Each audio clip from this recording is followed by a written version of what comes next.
finalmente, vamos concluir a análise do nosso limitante inferior para a eficiência de qualquer algoritmo de ordenação baseado em comparações.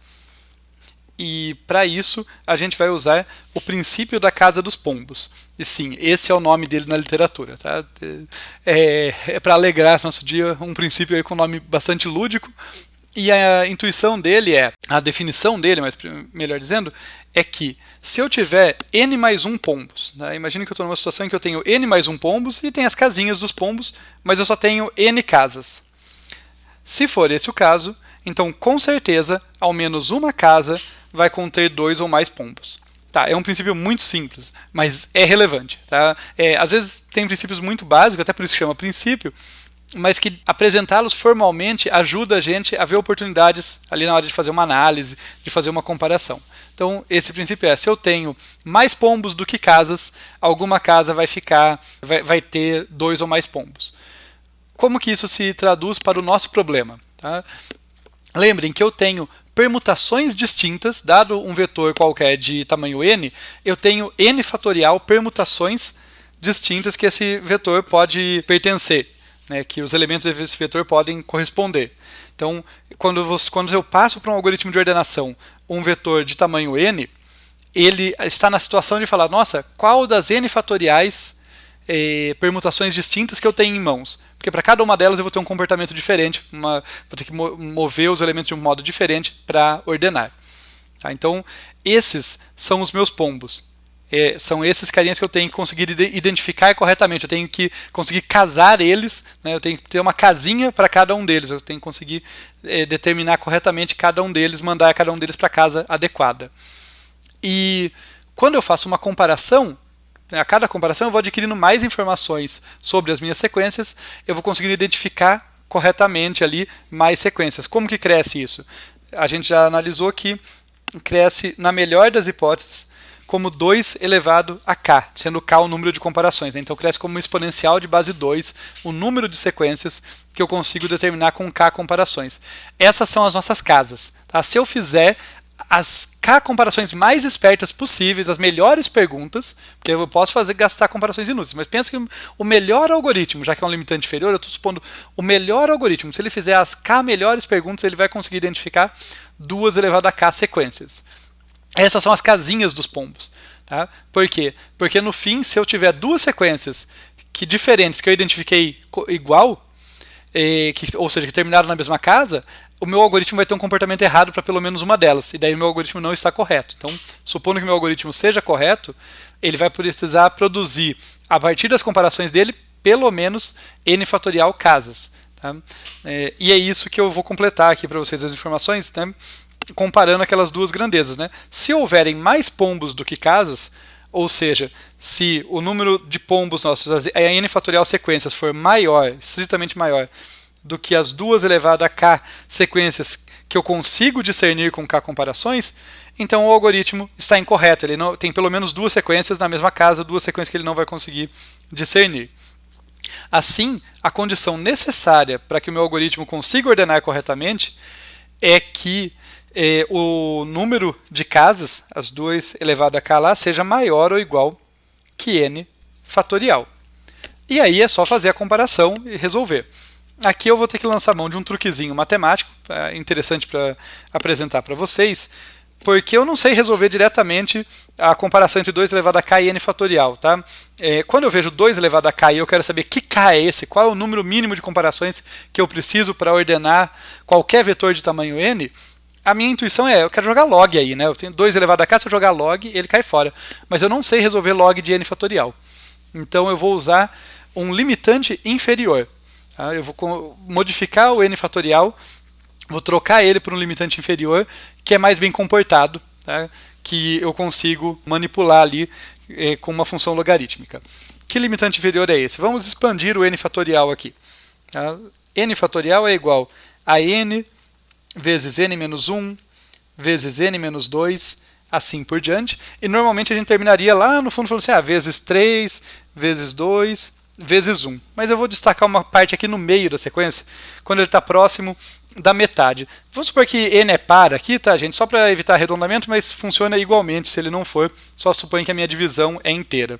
Então eu tenho n vezes n menos 1, vezes n menos 2, vezes n menos 3, assim por diante, até que chega uma hora que eu vou multiplicar por n sobre 2 mais 1, depois por n sobre 2 em si, depois por n sobre 2 menos 1, e assim por diante. Eu só destaquei essa parte da sequência. O que eu quero chamar a atenção para vocês aqui? É que como em cada termo aqui, em cada fator desse produtório aqui, eu caio de 1, né, eu começo em n, vai para n menos 1, menos 2 e assim por diante, entre n e n sobre 2 mais 1, eu tenho n sobre 2 termos. Sendo aqui a metade dos termos, do outro lado eu tenho a mesma coisa, né? Eu vou ter n sobre 2 termos do outro lado também. E eu falei para vocês que eu ia obter um limitante inferior para o n fatorial. Alguma coisa que é menor ou igual que ele, mas que ainda assim vai ser útil para fazer minha conta ali. O que eu vou observar? Eu vou observar aqui todos os elementos dessa metade maior aqui, o n menos 1, o n menos 2, o n sobre 2 mais 1, todos eles são maiores ou iguais do que n sobre 2. Então eu vou substituir cada um deles por n sobre 2. Tá? Normalmente as pessoas estranham a primeira vez que vem uma análise com limitante inferior. Mas percebam que eu não estou dizendo que eles são iguais, estou dizendo que são menores ou iguais. Tá? Eu estou tentando obter um limitante. É verdade que n é maior ou igual que n sobre 2? É verdade. É verdade que n menos 1 é maior ou igual que n sobre 2? É verdade. Assim por diante. Então eu posso fazer isso, matematicamente está correto. De modo semelhante, eu vou trocar todo mundo da segunda metade, da menor aqui, por 1. Todo mundo ali é maior ou igual que 1. Né? 1, 2, 6, de fato eles certamente são maiores ou iguais a 1, mas para o meu limitante inferior vai bastar trocar todo mundo por 1 para simplificar a conta. Legal, troquei todo mundo por 1. E daí o que eu fiquei aqui? Eu fiquei com n sobre 2 termos, observem que essa parte aqui são n sobre 2 termos, cada um desses fatores aqui é exatamente n sobre 2. Isso é muito mais bem comportado, isso é uma exponencial de base n sobre 2 elevada a n sobre 2. Né? N sobre 2 termos, cada um deles sendo n sobre 2. E eu tenho que isso aqui é um limitante inferior para o n fatorial. Portanto, eu vou poder fazer a seguinte conta. Olha, eu tinha lá que 2 elevado a k era maior, tinha que ser, melhor dizendo, né, que n fatorial para que meu algoritmo esteja correto. Se ele tem que ser maior ou igual que n fatorial, ele certamente tem que ser maior ou igual que qualquer coisa que seja menor ou igual que o n fatorial. Por exemplo, esse n sobre 2 elevado a n sobre 2. E o que eu ganhei com isso? Certamente minha desigualdade ficou mais fraca, né? Eu troquei n fatorial por algo menor. Mas eu ganhei tratabilidade, porque n sobre 2 elevado a n sobre 2 eu sei manipular com log. E é isso que eu vou fazer agora. Tá? Então, aplicando log dos dois lados do termo, eu vou ter aqui log de 2 elevado a k é maior ou igual que log de n sobre 2 elevado a n sobre 2.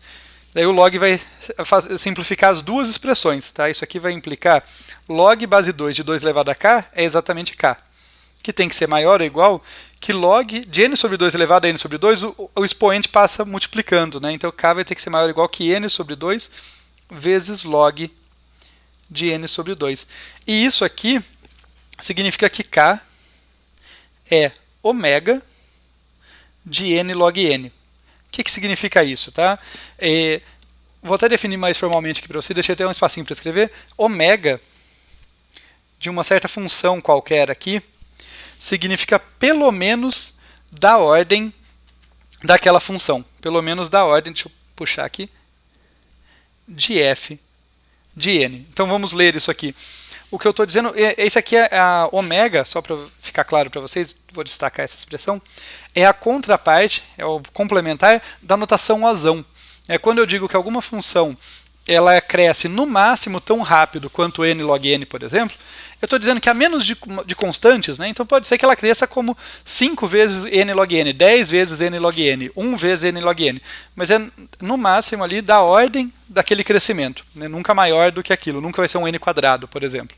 Aqui é o contrário, eu estou limitando por baixo, eu estou dizendo, olha, para que k, né, seja um número de comparações suficiente para identificar n fatorial, permutações distintas, ele tem que crescer pelo menos tão rápido quanto n log n. Ainda que tenha uma constante sobre 2 ali, tipo, não interessa, vai ter que crescer pelo menos tão rápido quanto n log n, não tem como escapar. Então, assim, a gente mostrou que o número de comparações que qualquer algoritmo, por mais esperto que seja, baseado em comparações, faz para conseguir ordenar corretamente qualquer sequência de tamanho n, qualquer uma das n fatorial permutações distintas ali que ele pode encarar, é pelo menos n log n. Não tem como fazer com menos do que esse número de comparações. O que significa que os algoritmos baseados em comparação, que a gente viu, os melhores deles, pelo menos quicksort, merge sort, heap sort, já estão muito próximos do ótimo. Talvez dê para melhorar alguma constante, mas não dá para fazer assintoticamente menor do que isso. Não dá para crescer como uma função menor do que n log n. Tá legal? Então essa é a nossa conclusão aqui. Mas voltando lá para o primeiro vídeo dessa análise, que eu falei que a gente ia identificar barreiras e transpor essas barreiras. O que a gente acabou de fazer? A gente acabou de encarar essa barreira. Falou, nossa, eu gostaria de fazer melhor na ordenação, mas qualquer algoritmo baseado em comparações vai estar fadado a gastar pelo menos n log n comparações, fora transposições e outras coisas, né? Então não tem como fazer melhor do que n log n, com certeza.